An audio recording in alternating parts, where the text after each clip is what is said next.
Hi friends, welcome to my channel.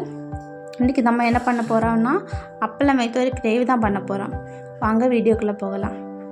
Appala gravy பண்ணுறதுக்கு நீங்கள் அப்பளம் எடுத்துக்கோங்க. அது நீல வாக்கில் கட் பண்ணிக்கோங்க. நான் நீல வாக்கில் கட் பண்ணியிருக்கேன். ஒரு கடாய் எடுத்துக்கோங்க. கொஞ்சமாக எண்ணெய் ஊற்றிக்கோங்க. அதில் நம்ம கட் பண்ணி வச்சுருக்க அப்பளம் போட்டு பொரிச்சு எடுத்துக்கலாம். அப்பளம் பொரிச்சு எடுத்துருக்கேன். அதே கடாயில் கொஞ்சமாக கடுகு, வற்றல் மிளகாய், கறிவேப்பிலை போட்டுக்கோங்க. நான் ஒரு வெங்காயம் எடுத்துருக்கேன். அது நீல வாக்கில் கட் பண்ணி வச்சுருக்கேன். அதையும் போட்டு வதக்கிக்கோங்க.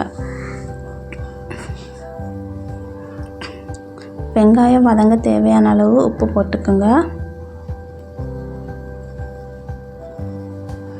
நான் ஒரு பச்சை மிளகாய் கட் பண்ணி வச்சுருக்கேன். அதையும் போட்டிருக்கேன்.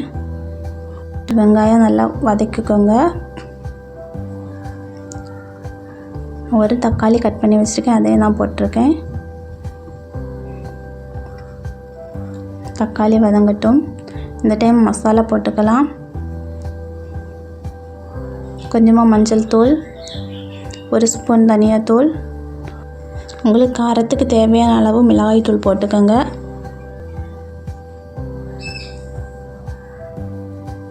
இந்த டைமில் நான் கொஞ்சம் கரம் மசாலா போட்டிருக்கேன். கரம் மசாலா போட்டாச்சுன்னா கிரேவி கொஞ்சம் டேஸ்ட்டாக இருக்கும். உங்களுக்கு தேவை இருந்தால் போட்டுக்கோங்க.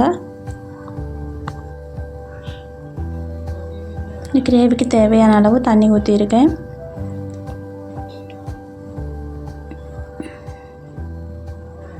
கிரேவி கொதி வந்த பிறகு நம்ம பொரித்து வச்சுருக்க அப்பளம் போட்டு மிக்ஸ் பண்ணிக்கலாம். நான் அப்பளம் போட்டிருக்கேன். இந்த ஒரு நிமிஷம் கொதிக்கட்டும்.